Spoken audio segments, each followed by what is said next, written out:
Business की वजह से आनंद अक्सर शहर से बाहर ही रहता था। इधर एक सप्ताह का समय मिला तो सविता उसके इस समय का सदुपयोग कर लेना चाहती थी। उसने उसी बीच शॉपिंग की तैयारी कर ली, क्योंकि नवरात्र के त्यौहार नज़दीक आ रहे थे। दोनों बच्चों के लिए कपड़े, चप्पल और जूते तो खरीदने ही थे। अपने और आनंद के लिए भी कुछ खरीदारी करनी थी। घर के लिए भी थोड़ा बहुत सामान खरीदना था। सविता जानती थी कि अगर आज उसने यह काम न निपटाया तो बाद में आनंद से यही सुनने को मिलेगा, प्लीज़ सविता, तुम बच्चों के साथ जाकर सारी खरीदारी कर लो ना। यार, देख तो रही हो कि मेरे पास समय कहाँ है। जल्दी जल्दी तैयार होकर सभी घर से बाहर निकले। दोनों बच्चे शशि और ऋषि बहुत खुश थे, क्योंकि उस दिन उन्हें पूरे दिन पापा के साथ रहने को मिलने वाला था। सभी लोग गाड़ी में बैठ गए। शशि और ऋषि पीछे बैठे थे तो सविता आनंद के बगल आगे वाली सीट पर बैठी थी। आनंद ने सविता की ओर ताकते हुए कहा, अरे वाह जाने मन, आज किसका कत्ल करने का इरादा है? येलो और ग्रीन कलर की इस ड्रेस में तो तुम बहुत सुंदर आ रही हो। सविता ने भी मजाक में कहा। अब अकेले नहीं जिया जा रहा, इसलिए। सविता की इस बात पर आनंद हंसने लगा तो उसी के साथ सविता भी हंस पड़ी। बच्चों की कुछ समझ में नहीं आया, पर मम्मी पापा को हंसते देख वे भी हंसने लगे। आनंद की कार अपनी रफ्तार से आगे बढ़ी जा रही थी। शहर के एक जाने माने मॉल में उन्हें शॉपिंग करनी थी। वे जिस रास्ते से जा रहे थे उस रास्ते पर 2 ट्रैफिक सिग्नल पड़ते थे। पहला सिग्नल दिखाई दिया तो हरी बत्ती थी। आनंद ने कार की रफ्तार बढ़ा दी कि लाल बत्ती होने से पहले ही सिग्नल पार कर जाएं, पर ऐसा हुआ नहीं। सिग्नल तक पहुंचते पहुंचते लाल बत्ती हो गई। सिग्नल पर आनंद को कार रोकनी पड़ी।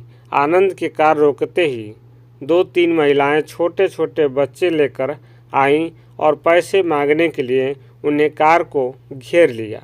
कांच को खटखटा कर वे पैसे मांग रही थी। आनंद को इस सब से सख्त नफरत थी। उसका कहना था कि ये कोई भी मौका नहीं छोड़ती। निकम्मे बने बैठे रहते हैं ये लोग। जब बिना मेहनत के ही सब कुछ मिल जा रहा तो इन्हें मेहनत करने की क्या ज़रूरत है। लेकिन सविता का स्वभाव थोड़ा अलग था। उसके अंदर सहज ही संवेदना और सहानुभूति भरी थी। वह किसी की आंखों में जरा भी आंसू देखती तो उसे दया आ जाती। आखिर वह थी तो महिला न। खिड़की खटाखट कर हाथ फैलाए खड़ी महिला सचमुच बीमार लग रही थी। लग रहा था अभी जल्दी ही उससे बच्चा पैदा हुआ है। उसने गोद में जो बच्चा ले रखा था वह 1-2 महीने का लग रहा था। कविता ने महसूस किया कि अभी इसे पैसों की सख्त ज़रूरत है, वरना इस हालत में यह बाहर न निकलती। उसकी हालत देखकर यही लग रहा था कि कहीं यह चक्कर खाकर गिर न पड़े। सविता ने कहा, आनंद, लगता है हमें इसकी मदद करनी चाहिए। आनंद को यह सब बिल्कुल पसंद नहीं था, इसलिए वह उसकी ओर से मुंह घुमाकर कार स्टार्ट करने लगा। सविता ने कहा, 100 का नोट दो न, इसके लिए आज के खाने की व्यवस्था तो हो जाएगी।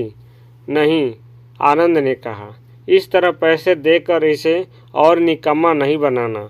इसे मुफ्त में पैसे मिलते रहेंगे तो यह कभी काम करने के बारे में नहीं सोचेगी। सविता से नहीं रहा गया। उसने कहा, चलो इसे अपने घर ले चलते हैं, घर का काम कराने के लिए। यह भी तो हो सकता है कि इसे कोई काम न दे रहा हो। घर में कोई ख्याल रखने वाला नहीं है, वरना इस हालत में यह घर से बाहर न निकलती। मुझे अभी भी याद है, शशि के जन्म के समय तुम बाहर थे। अपनी स्थिति भी इतनी अच्छी नहीं थी।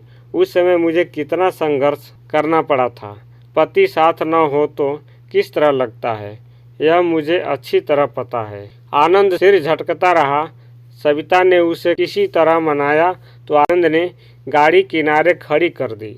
उसके बाद सविता गाड़ी से उतरकर उस महिला के पास गई और पूछा, क्या नाम है तुम्हारा? मुन्नी, उसने कहा। तुम्हारे परिवार में और कौन कौन है? इस बच्चे का बाप कहाँ है? मर गया है या तुम्हें छोड़कर चला गया है? सविता ने पूछा। सविता के इस सवाल का मुन्नी ने जो जवाब दिया उसे सुनकर उसके पैरों तले जमीन खिसक गई। मुन्नी ने कहा, दीदी, क्या आप सचमुच मेरी मदद करना चाहती हैं? अगर कोई मदद नहीं कर सकती तो आज के लिए मेरे खाने की व्यवस्था ही कर दीजिए, क्योंकि मैंने समाज की वास्तविकता और अपनी इस हालत को स्वीकार कर लिया है। अगर तुम मेरे साथ मेरे घर चलना चाहो तो मैं तुम्हें ले जाने के लिए तैयार हूँ। तुम मेरे घर का कामकाज करना और आराम से रहना। सविता की इस बात से मुन्नी खुश हो गई। उसने कहा, दीदी जी, आप ठीक से सोच विचार लीजिए। मैंने तो सोच विचार लिया है। अब तुम बताओ, तुम राजी हो ना? सविता ने कहा, मैं तो राजी हूँ। मुन्नी ने कहा। मुन्नी तैयार हो गई तो सविता ने उसे गाड़ी में बैठाया और खरीदारी का प्रोग्राम स्थगित करके मुन्नी को लेकर सीधे अस्पताल पहुंची। उसका पूरा हेल्थ चेकअप कराकर दवा लिखवाई। उसके बाद मुन्नी तथा उसके बच्चे के लिए 2-3 जोड़ी कपड़े खरीद कर रास्ते में एक रेस्टोरेंट से खाना पैक कराया और घर आ गई। मुन्नी के रहने की व्यवस्था आउट हाउस में करके उसे खाना खिलाया और आराम करने के लिए कहकर सविता और आनंद अपने कमरे में आ गए। आनंद अभी भी सविता के इस काम से असहमत था।